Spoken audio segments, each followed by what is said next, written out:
stablecoin bill has passed, at least through the initial phase. Today we'll break it down for you. A lot is happening right now. You want to stay tuned. My name is Paul Barron. Welcome back into Tech Path. Let's get going here. I do want to thank our sponsor, and that is Uphold. If you guys are looking to get into Uphold, this is one of the places where you can go in and start your crypto journey. And the cool thing about Uphold is that you can do this around a whole slew of services. And one of the things that they do offer is yield on your USDC. So if you just scan down here on the Uphold website, you'll notice right there 4.5% APY on your US dollar balance. And also you can get into earning yields on a lot of different crypto assets. So check that out as well. Use our link down below for some special offers and you can get started. Now you guys remember we did this video last week and it was the stablecoin bill failing to make it through. And of course the big news was, as you can see, let's just say right there, you know who that is. That is none other than Senator Warren herself. And that is all about stopping crypto. Well, another thing happened, and that is right here, the instant replay of just what happened on the anti-crypto crowd. Of course, we saw the Genius Act go through, and now a little bit of fun here coming in from X. Let me go to my clip, because this will get into a little bit of detail. Because remember, all of this has been brewing up to getting a new vote on this. Take a look. The use of cryptocurrency has exploded from the margins to the mainstream.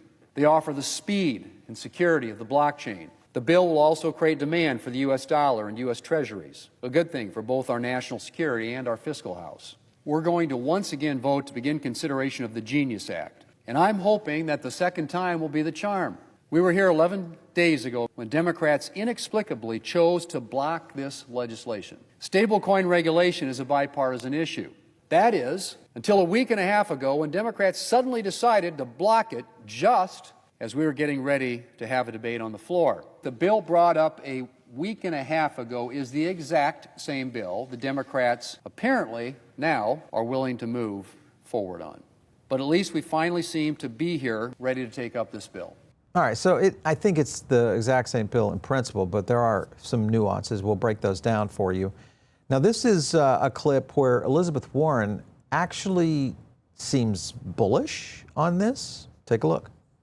Analysts expect that passing the Genius Act could grow the stablecoin market tenfold over just the next 3 years. That would take a $200 billion market to a $2 trillion market. So here we are again. What has changed in the bill since the last vote? The answer, not much. This weak bill is worse than no bill at all. All right, a couple things she said within that clip there. Obviously, $2 trillion, that's a pretty outlandish number that would significantly improve the crypto market in general. But I think the other thing, if you look at the innovation side of this, and that was the first clip that kind of got into this, is that the United States is now back on the playing field for innovation in blockchain, which is going to find its way into payments. And they're going to find their way into payments globally. So having a true stablecoin bill is better than what we're faced with, which is all other countries being able to come up and really compete with us. But that's not really all of what she goes after. Of course, her main theme has always been about fear-mongering. I've got another clip on that. I am deeply concerned that this bill will directly lead to the next financial meltdown. In 2022, two of the largest stablecoins failed to maintain their pegs. If this bill passes, it will mean easier access to money for terrorists and drug cartels. For crooks, it is a 2-for-1, and we are virtually certain to see another set of wild swings in cryptocurrency values. Elizabeth Warren, I don't know who's giving her facts, because the point is very simple. We've had no regulatory alignment. There's been pretty much a full-out war against crypto in general. Yes, those kinds of unstable markets will exist when the United States doesn't step up and take control of a major innovation hub like blockchain. And that is the big issue here. In fact, we would probably spiral into a global potential problem if the United States didn't do what they're doing right now around this stablecoin bill. So this is a big one. And now she does have some concern around some of the big things. And I would agree with this one point. There's a very small area that I do agree on with what she's talking about. Listen to what she had to say. If this bill passes, it will allow Elon Musk and Mark Zuckerberg to issue their own money. The stablecoin market will drain deposits from our local community banks.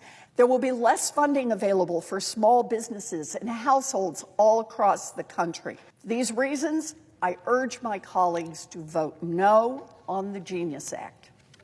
I believe that this actually protects the banking system. And the reason for that is this gives the banking system one more shot at becoming innovative and truly trying to attract the millennials and also Gen Z, because that's going to be the really critical demographic shift. If you look at one of the statements within this is directly from the bill. This is pretty much an area of the bill that does protect against someone like a Zuck or an Elon of going into and trying to control stablecoins. The statement is very simple. A permitted payment stablecoin issuer may not provide services to a customer on the condition that the customer obtain an additional paid or product or service from the payment stablecoin issuer. So, or its subsidiaries, and also additional services are out there as well. So it does protect against that. And I think that is a factor going forward that is going to be critical. That's one of the things I do agree with in terms of stablecoin issuance.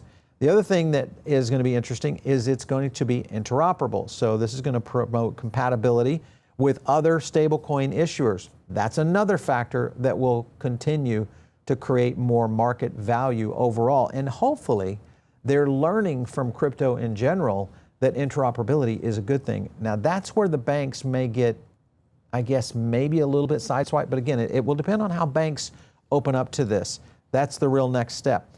And then the other thing is if everybody's kind of messing around in all of this, then the states actually have the ability to go in and do something at each individual state level. So states have the ability to start to go in and apply some potential pressure in this area.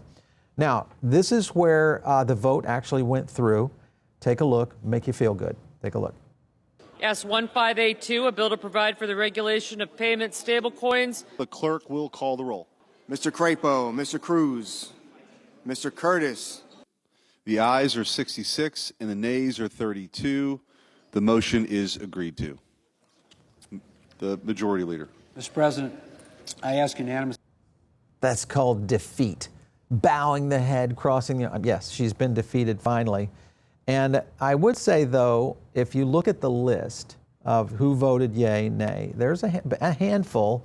Many of you'll recognize here. If you guys, by the way, if you have some of these in your district, send them an email, call them up, thank them, tell them that you've been a supporter of this. This is a big deal. But some of the ones that she was able to get to continuously, Schumer, if you remember he was kind of pro on that crypto for Kamala and all that mess. That was Schumer that was help initiating that. And of course, he bailed out of it. The other one that was kind of interesting was Josh Hawley. He also, a Republican out of Missouri, he also abstained. So somebody maybe finally had to talk with Josh Hawley about this and where that future might go. Further into what's happening on X, of course, here's the list. All the candidates that had the fair shake support: Adam Schiff, Gallego, Slotkin, Moreno voted yes. So that's a good thing. Yes, that system works. Now this is the cool part, is that with this, all this key hurdle right now, especially with this vote, 60 to 29, means that it can't be filibustered. So that is a huge, we get the next vote and it goes through, we have a stablecoin bill in place. And that will be huge for the market. All right, let me go into the two items that are, I guess, the bad items here. The first one is insured status. So no FDIC, but we don't have FDIC right now on stablecoins as it is. The other thing that plays into this is no interest. Now, this is a big deal because most people are receiving that, but at the same time, a lot of people are still paying on US dollar when you deposit, which you do have FDIC insurance on. However, I think that might actually be changed up with the market structure. So as we see this go through, market structure will be the next bill, and that I think will start to give us some alignment because there's too much money for banks, Wall Street types, as well as major companies to be able to move to the next level on these profitabilities. Now, where does Ripple come into this? Well, a couple of things are happening right now. As you guys know, if you didn't catch our video yesterday, go watch it. But the issue is the potential acquisition of Circle. And whether this goes for $5 billion, $6 billion of what their estimated IPO was, or if it exceeds that, which I think there's going to be a surplus there, And there's a bit of a bidding war. And there are people that have some conspiracy theories as to why this might be going on right here. Did Circle call its buddies, Coinbase, to create a bidding war and drive the price up? Even if they did, if that was a possibility, because remember, if Coinbase, and I mentioned this in the video yesterday, if Coinbase was really serious about buying Circle, wouldn't they have already done it? Because they've had this relationship for quite some time. So if that is the case, at the end of the day, this is a benefit for anybody that is the kind of distribution that Ripple or Coinbase has, no matter who wins this. So that is another factor that is huge. Now, this is a very interesting wrinkle in the whole issue. And this is all about Senator Lummis and her staff. And this is, of course, Garlinghouse, the CEO of Ripple. He's saying, hey, I've been trying to meet. They're not taking our calls. They're canceling our meetings. All of this is really tying down to maybe a lot more integration into the Bitcoin ecosystem. Now, why is this important and how does this play out? Let me go to a clip real quick and you'll see what I'm talking about. I buy Bitcoin and I hold Bitcoin. You buy Bitcoin? Oh, yes. You have Bitcoin? I do. How much Bitcoin do you have? Well, I only have, I think, 5 Bitcoin. Only 5 Bitcoin, but she bought them in 2013 for about $300 each, so she can now add a couple of zeros to that number. So nice little bag there, I think. So we follow along with where Senator Lummis is around the Bitcoin ecosystem. And when you go over to her website, lummis.senate.gov, just follow on down. You can kind of quickly understand where she's been connected. And that, of course, her son-in-law, Will Cole. You guys will probably recognize that name. That, of course, is an individual who is a Bitcoin Maxi and has been involved in Bitcoin for quite some time. If you start to take a look at some of this, he's also part of and not a big proponent of Ripple. Brad Garlinghouse is directed, hey, you should maybe look into this. He's the head of product for a Bitcoin payments company and hates seeing Ripple do well. I would agree with that. I see all this happen all the time. Bitcoiners do not necessarily like any other tokens, period, much less XRP. Garlinghouse himself says, oh, thanks for this information. Certainly enlightening that Will Cole is related to Senator Lummis, even though it's right there on the front page. So I'm surprised that Garlinghouse didn't know this. But that doesn't mean that it's the end. And I've got another clip for you that'll be interesting here, and that is Lummis being controlled, maybe, by Bitcoin Maxis. Take a look.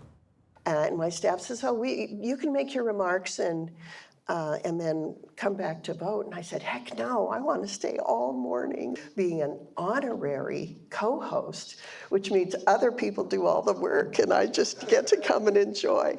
And now your vision from these past years is coming into full fruit and flower. And it was truly a coincidence. Now, Michael Saylor, as we all know, he has helped me understand this asset and provided me with tools and mechanisms to help educate my fellow senators. And we'll be using those, Michael, as the days and months come forward. And he made this a pivotal investment strategy that has just turned to digital gold left and right. It's the world's most global, fault-tolerant, unstoppable network. You'd need trillions and trillions of computers to dent this network. Michael Saylor, that may be one of the dozen best presentations I've ever heard in my life. Today, I will be reintroducing the Bitcoin Act. All right, so clearly she's pro-Bitcoin, which is no problem in reality. We get this. Yes, there are senators and congresspeople that are out there that have a little bit of a dog in the hunt. It happens in the stock market, it happens in real estate, it happens in almost everything, okay? I get that.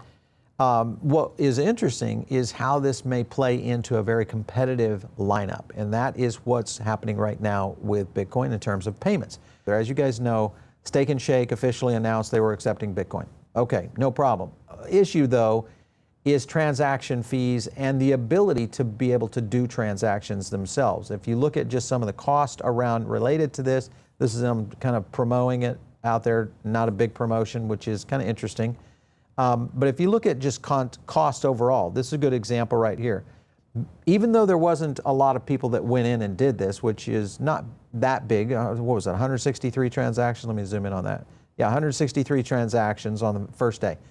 Not a big deal, but Shake and Shake, not a huge brand, but definitely a big enough brand that they could have had a bigger rollout on this. So that surprised me a little bit. But the transaction fees are real. This will be higher than traditional transactions.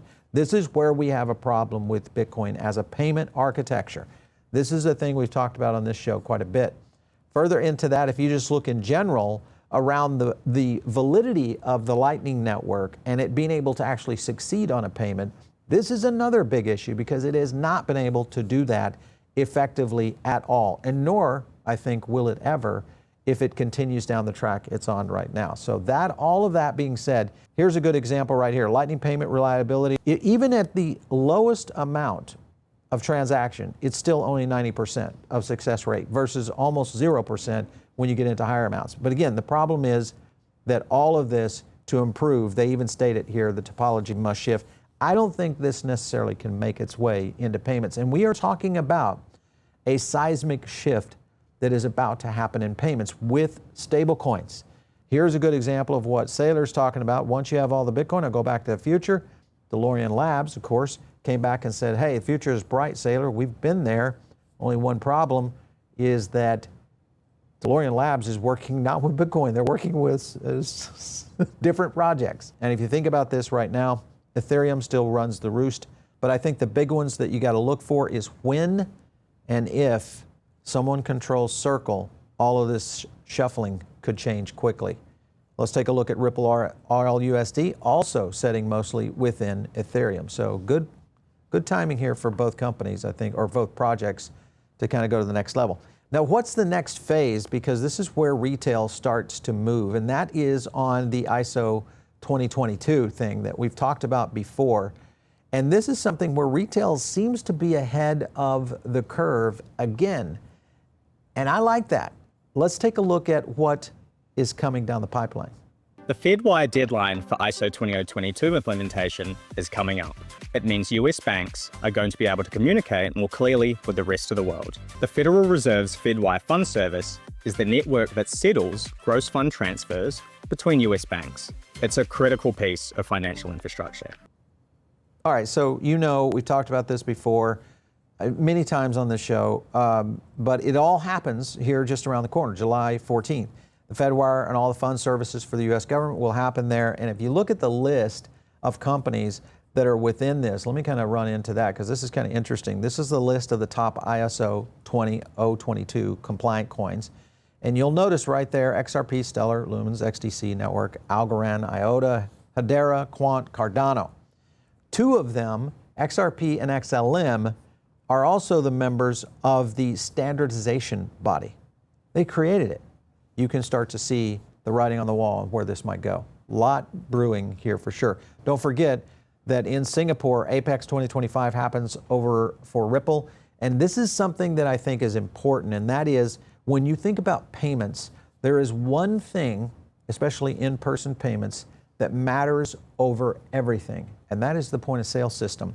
Many people will point to the video that we did not too long ago with this young chap, and we broke down into what he was trying to do. He was basically building a point of sale system on XRP Ledger, and that was blowing my mind. First of all, he just won again another one of their hackathons. This is a huge deal because it could really open up the opportunity for point of sales to make their way into all sorts of retail systems, including restaurants, hotels, you name it. This is the kind of thing that's going to happen. So be on the lookout for that going forward, guys. It's a big one. All right, if you're not part of the Diamond Circle, get in on that. You guys can get additional content from us over there. Always follow us on X, which is just @PaulBaron. We'll catch you next time right here on TechPath.